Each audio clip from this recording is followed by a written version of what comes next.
Queridos, nós estamos então, nesse domingo, expondo o texto de João, capítulo 8, versículo 1 até o versículo 11.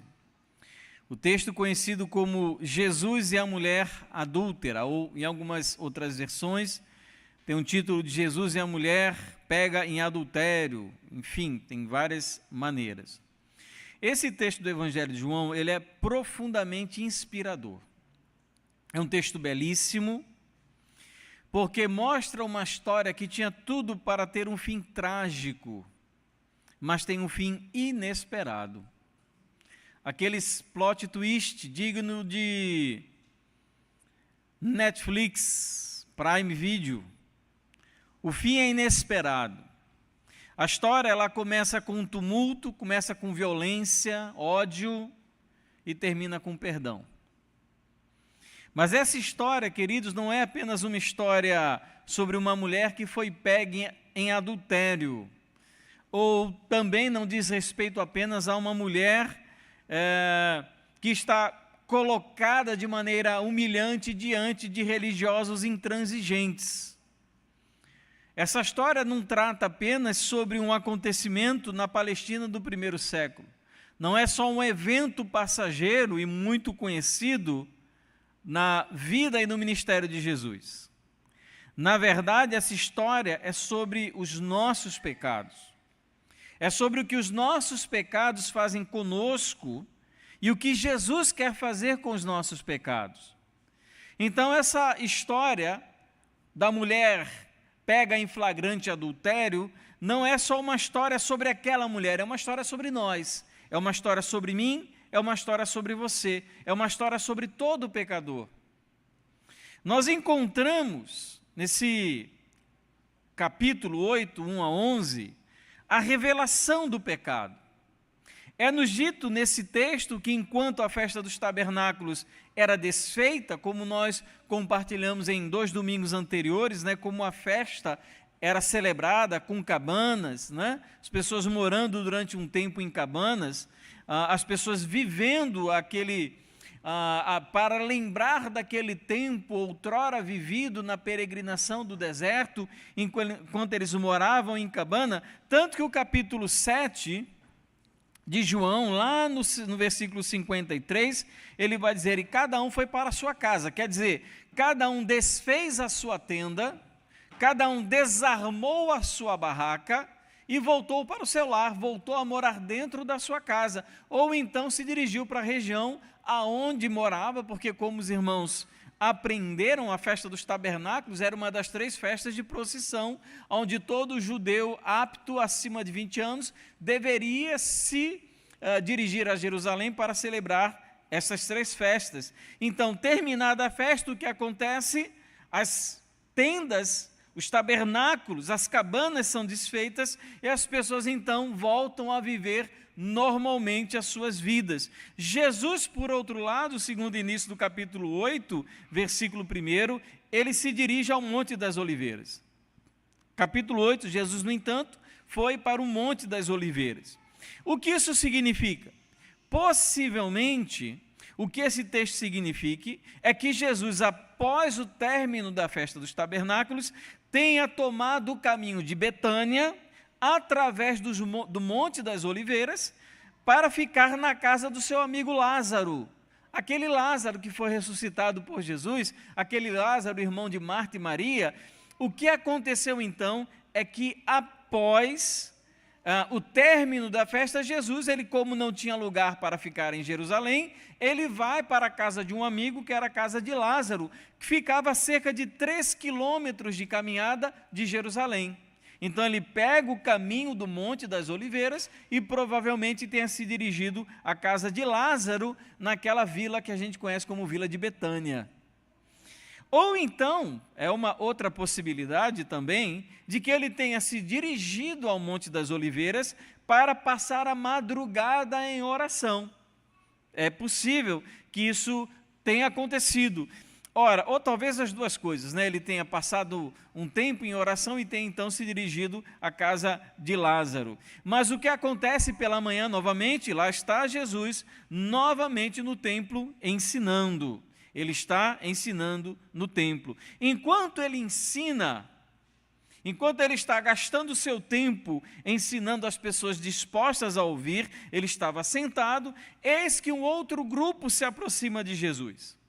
É um grupo composto por fariseus, por sacerdotes, por conhecedores da lei de Moisés. E o que eles trazem consigo é uma mulher que foi pega em flagrante adultério.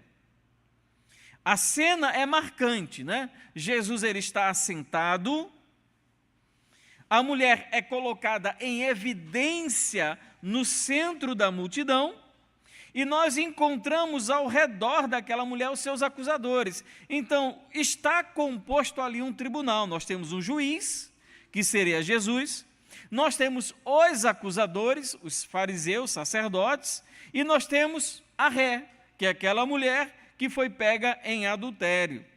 Versículos 4 e 5 diz: Mestre, esta mulher foi surpreendida em flagrante adultério. Na lei, Moisés nos ordenou que tais mulheres sejam apedrejadas. E o Senhor o que tem a dizer? É interessante, tem muitas coisas interessantes, né? Só no fato desses homens conhecedores da lei terem dito isso. Porque na lei, quando você lê a lei sobre a pena de morte para o caso de adultério, não dizia a maneira como a pessoa ou as pessoas deveriam morrer. Não fala sobre apedrejamento.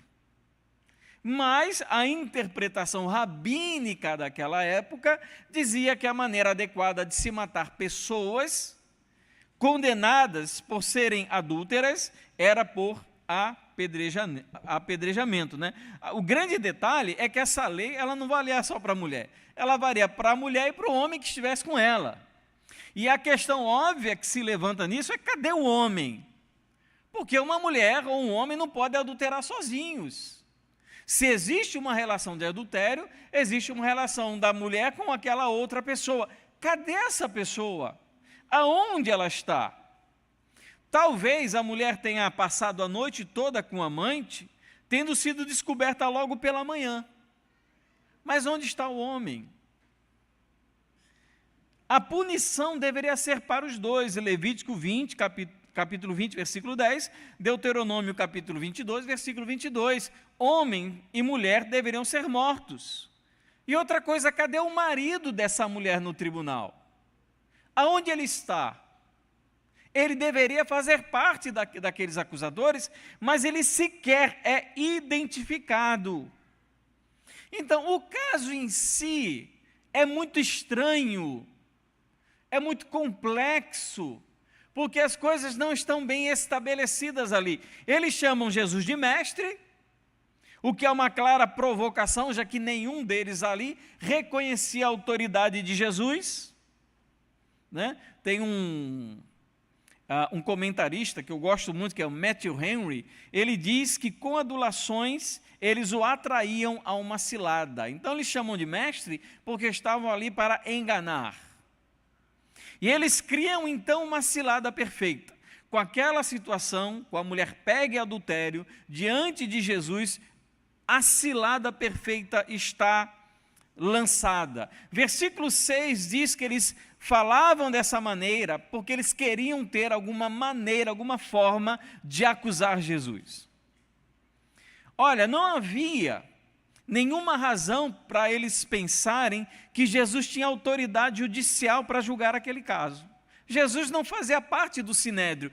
Quem tinha jurisdição e responsabilidade de julgar os crimes contra a lei de Moisés era o Sinédrio.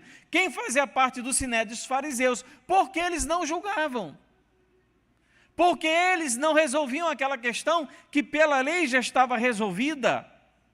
Então Jesus ele não tinha obrigação legal de exercer juízo, de julgar aquele caso. Ele deveria ter sido levado ao Sinédrio, que é quem deveria julgar aqueles dois envolvidos em relação de adultério. Mas a intenção aqui não era fazer justiça. O foco não era a punição da mulher, não era questão moral. A questão aqui não era nem a lei, o que eles queriam era descredibilizar Jesus. Era isso que eles queriam. Eles não se importavam com a lei de Moisés, não se importavam com a mulher, não se importavam com moral. O que eles queriam era apanhar Jesus em uma armadilha. Mas vamos chegar à conclusão óbvia que, olhando por todos os lados, Jesus está numa situação muito complicada. Ele é instado a se manifestar sobre aquele caso que a lei era bem clara. Aquela mulher, segundo a lei, ela deveria morrer. Se ela morresse ali, não haveria legalmente problema nenhum, nenhuma imoralidade seria cometida. A lei estaria sendo cumprida. Então veja como isso é complexo. Porque eles exigem que Jesus, ele de alguma maneira se manifeste. Então isso cria uma situação, é o que a gente chama de cilada perfeita, né? Primeiro, se Jesus ele concordasse com o apedrejamento, ele receberia a condenação dos seus seguidores, porque ele era chamado como amigo de pecadores e publicanos. Se ele se voltasse contra a mulher pecadora, ele perderia a sua autoridade diante dos seus seguidores. Primeira coisa. Segundo, se ele dissesse que a mulher não deveria ser apedrejada, ou seja, se ele exercesse misericórdia e dissesse não apedreje, tenham compaixão dessa mulher, ele estaria em descumprimento com a lei de Moisés. Ele cairia no descrédito e poderia ser até preso por desobedecer à lei. E ainda tem uma terceira situação. Se Jesus concordasse com o apedrejamento, ele estaria indo contra Roma, pois a pena de morte só poderia ser aplicada pelas autoridades romanas. João capítulo 18, versículo 31. Ou seja, por qualquer lado que você olhe, a situação de Jesus para ele era completamente desfavorável. E apesar de toda a vergonha, do julgamento, da maldade, ainda bem que a mulher foi levada até Jesus. Você já pensou se aquela mulher tivesse sido levada para o sinédrio? Ela com certeza teria sido condenada e apedrejada. Mesmo sem ter um homem ao lado dela, um homem adúltero, para ser condenado ao lado dela. Então, apesar de tudo isso, em qualquer outro lugar, aquela mulher não teria a menor chance de escapar. Ela estava condenada. Então, perceba, quando aquela mulher, ela está naquele lugar de evidência, né, cercada de fariseus, de sacerdotes, publicanos, intérpretes da lei, daquela multidão, olhando para Jesus, ela tem uma certeza ali, a vida dela vai acabar. Ela sabe que a sentença do adultério, para o adultério, é a morte. Então, ela tem certeza absoluta que daquele dia é o último dia dela. Essa é a certeza. Aquela multidão era impiedosa na aplicação da lei. Eles não exerceriam qualquer tipo de misericórdia. Mas, queridos, que bom, apesar de toda a vergonha, você imagina você estar em evidência como um grande adúltero, como um ladrão, como um bandido, um corrupto, você sendo acusado por uma multidão ao seu redor. Se você está diante de Jesus, não tem melhor lugar para você estar. Matthew Henry novamente diz uma frase que eu acho muito interessante. É melhor que o nosso pecado nos envergonhe do que nos destrua, e seja apresentado diante de nós para a nossa acusação do que para a nossa condenação. E é isso que aconteceu com essa mulher. E nós então vamos partir para o veredito, que é um veredito inesperado. Como eu mostrei para os irmãos, existem 3 possibilidades, que todas elas colocam Jesus numa situação profundamente difícil, numa cilada. Jesus então, ao ouvir os termos da acusação, ele parece não dar a mínima atenção. Ele fica escrevendo na areia, que talvez hoje seja a maior dúvida teológica, doutrinária de toda a Escritura, tirando o espinho de Paulo, claro, é o que Jesus escrevia naquela areia. Jesus, ele parece não dar atenção. O que Jesus escrevia na areia? Ele estava lá, ele estava sentado, ele se agachou, ele se reclinou e ele começou a escrever na areia. O que ele escrevia na areia? Alguns papiros, que são pouquíssimos e não estão de muita qualidade, eles vão acrescentar a informação de que ele escrevia na areia os pecados daqueles homens. Mas se não tem certeza disso. O outro comentarista muito interessante é Warren Wiersbe, ele diz algo muito interessante. Ele diz que Jesus escrevia no chão os 10 mandamentos, assim como Deus o escreveu no Sinai com o dedo, a fim de lembrar as pessoas dos seus pecados. Após a insistência dos fariseus, Jesus se levanta e responde: quem de vocês estiver sem pecado, seja o primeiro a tirar uma pedra nela. Versículo 7. O que ele faz?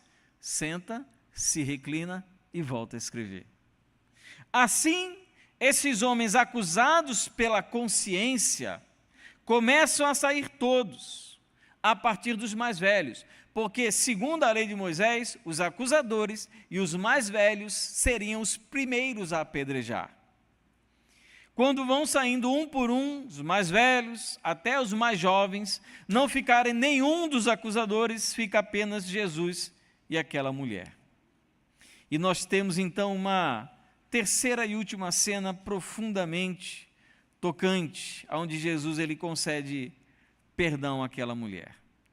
Não havendo acusação, não há crime a ser punido. Onde estão os seus acusadores? Se não há acusação, não há crime a ser castigado. Mas existe um problema, não há acusação, mas ainda há pecado. Aquela mulher era de fato pecadora, ela era adúltera. Então ainda persiste a realidade do que trouxe a mulher até aquele lugar. Aquela mulher, diante disso, ela recebeu, ao escapar da pena de morte, uma outra oportunidade de repensar o rumo da sua vida. Algo que nem todos têm oportunidade. Então, aquilo que começou com uma manhã trágica, de um fim que poderia conduzir aquela mulher à morte, que poderia exterminar aquela mulher da face da terra, para ela se tornou com uma oportunidade de repensar o caminho que a vida dela estava tomando. Queridos, quando isso acontece com a gente é muito bom. Quando nós temos a oportunidade de repensar. Antes da desgraça, da tragédia alcançar a nossa casa, a nossa vida. E eu já vi isso acontecer com tantas casas, com tantas pessoas. Tiveram a oportunidade e rejeitaram a oportunidade. E a desgraça chegou. Aí era tarde demais. Essa mulher, ela recebeu uma oportunidade de repensar qual era o rumo que a vida dela estava tomando. Onde estão os seus acusadores? Questiona Jesus no versículo 10. Ninguém te condenou? Todos os jurados foram embora. Se ela tivesse sido condenada, se o próprio Jesus tivesse consentido no seu apedrejamento, nada ilegal teria acontecido e ela teria pago o preço pelo seu pecado. Então, após a angústia da morte, repentina e inevitável, vem o mais profundo alívio que um pecador pode experimentar. Quando Jesus diz, também eu não a condeno. Se todos aqueles homens ao lado daquela mulher dissessem que a condenassem, nenhuma palavra tem o peso de que o também eu não a condeno que vem de Jesus. Ele também não a condenou.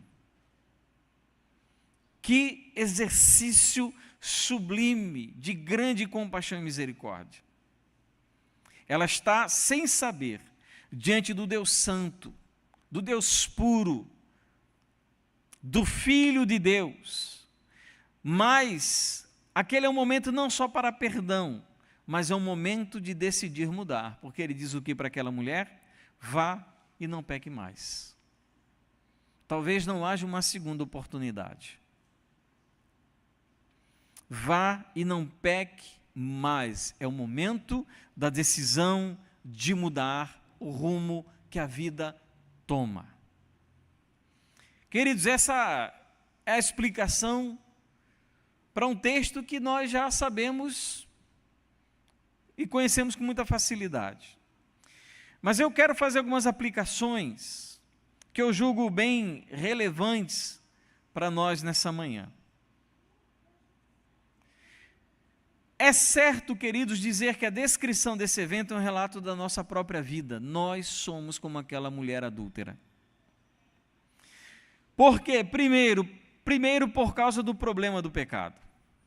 Veja, aquela mulher, ela sabia dos riscos que envolviam o adultério.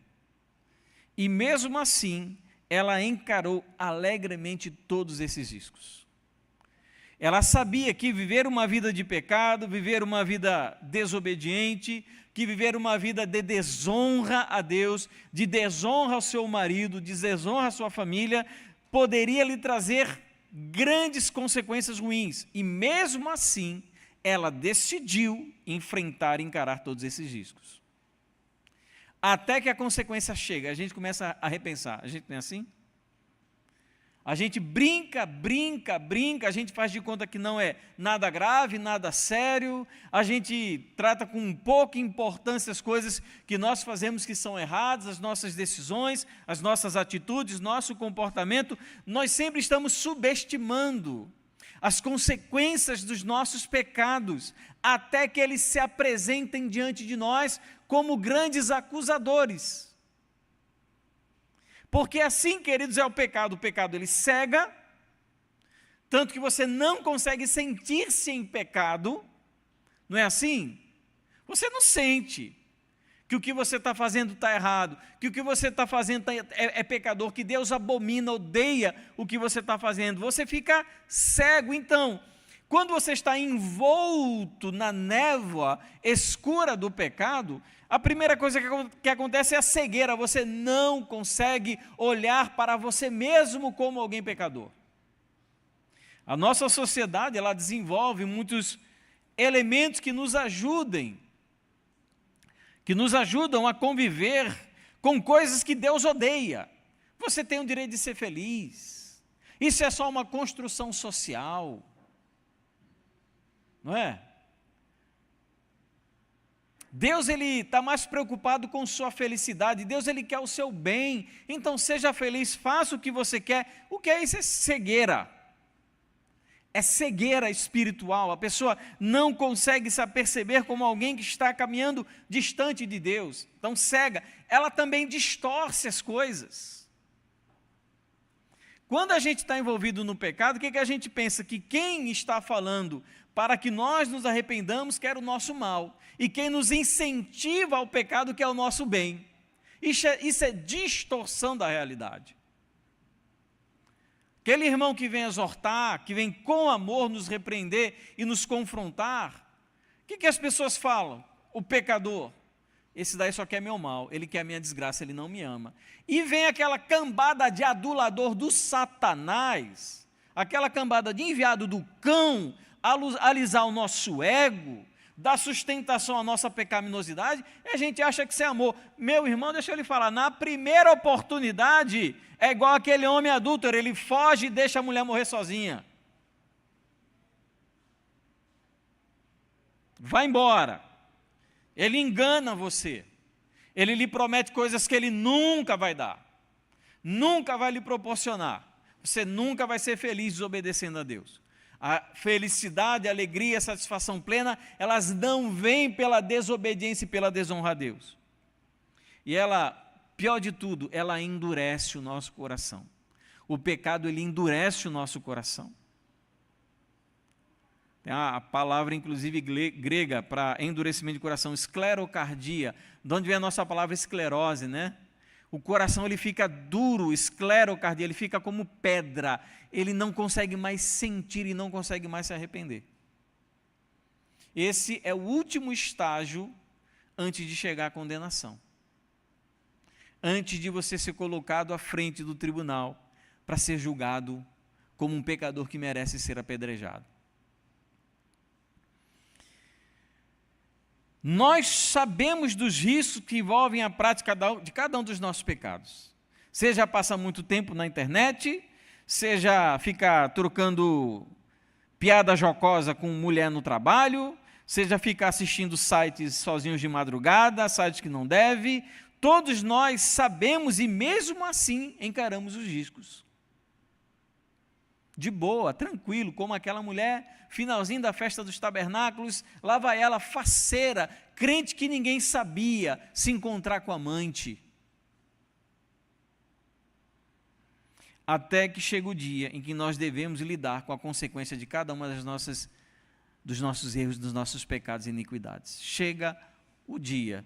E eu lhe digo com muita sinceridade, muito amor do meu coração. Uma vez eu era pastor novo lá no interior, eu estava evangelizando uma menina muito inteligente, querida por todo mundo, mas uma vida ímpia, longe de Deus, e eu conversando, falando de Jesus para ela, e ela aparentemente não dava a menor atenção para o que eu falava, e sabe que você começa a sentir a dor da condenação de outra pessoa? Não sei se você já passou por isso. Eu comecei a sentir aquela menina queimando no inferno.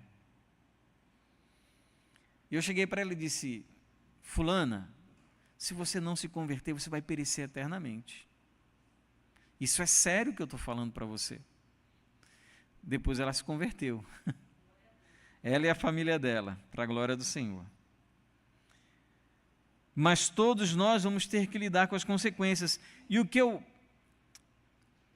peço a Deus, peço ao Senhor de todo o meu coração, é que nós tenhamos que lidar com as consequências hoje, para que nós não devamos lidar com elas na eternidade.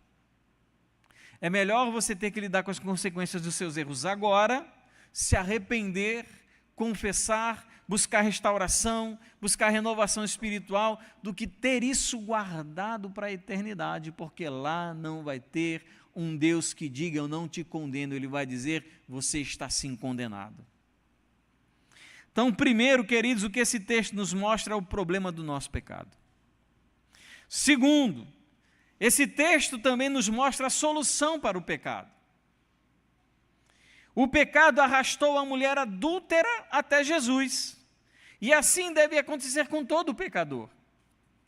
A expectativa daqueles homens conduzindo aquela pobre mulher, pecadora, adúltera, humilhada, desgraçada, carregando sobre si a própria condenação da morte, ela cavou aquilo para ela.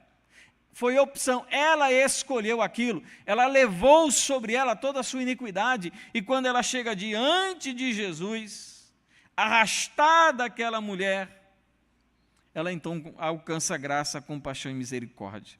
Mas queira o Senhor que o nosso pecado nos arraste para Jesus. Não é o amor, não é o nosso amor, é a nossa bondade que nos leva a Cristo. Não é isso, meu querido. Ah, você ama o Senhor, você tem que procurar Ele. Não. Evangelismo não se trata de pessoas que amam a Deus buscando o Senhor. Se trata de adúlteros, de homicidas, de gente desprezível, de pecadores que são arrastados até Jesus.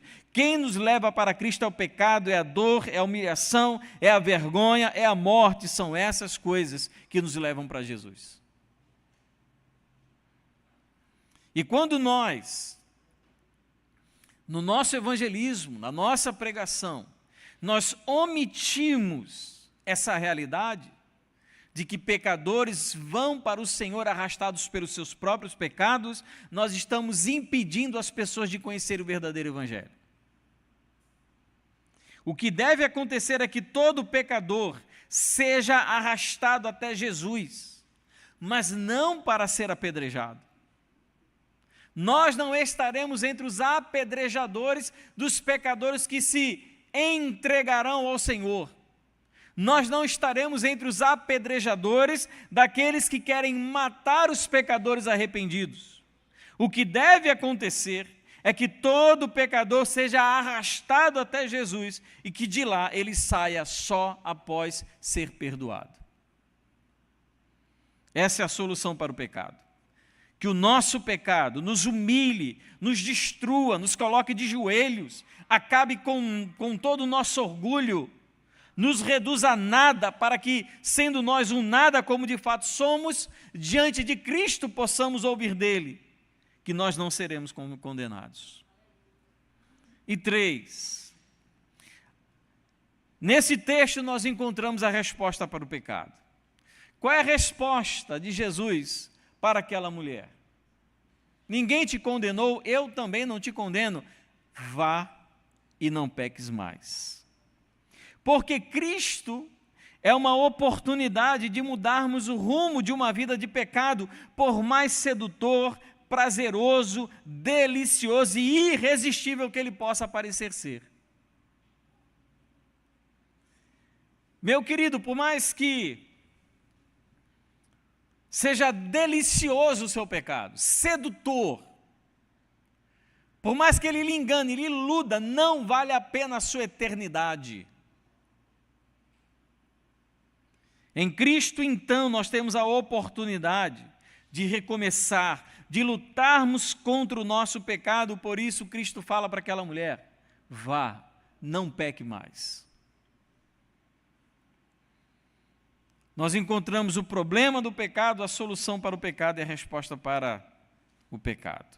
Dentre aqueles queridos que estavam naquela multidão, pessoas ali com pedras na mão para apedrejar aquela mulher, e Jesus disposto a perdoá-la. É muito interessante que na cruz Jesus ele morreu por pessoas como aquela mulher. Morreu por mulheres adúlteras, por pecadores, morreu por pessoas desprezíveis, morreu por ladrões, morreu por alcoólatras. Jesus, ele morreu, deu a vida por essas pessoas. Eu quero encerrar, o pastor Eduardo está aí? Vem cá, pastor Eduardo, me ajudar. Eu quero encerrar essa reflexão, eu quero dar um presente para você. Você vai sair daqui levando um presentinho. E eu quero que você leve para casa esse presente e que você lembre o seguinte: primeiro, não seja um apedrejador. Vamos levar as pessoas para Jesus, para que Jesus possa perdoar essas pessoas. E segundo, para que você lembre do que você foi liberto. Porque você podia ser uma pessoa apedrejada. Podia ser a sua realidade, a morte, a condenação. Você tem medo de condenação de fariseu? Você ainda não viu a condenação que Deus dá. É brincadeira, condenação de fariseu, apedrejamento, isso é bobagem. Estevão foi apedrejado. E eu quero que você leve para casa essa pequena lembrancinha, você pode escolher a que você quiser.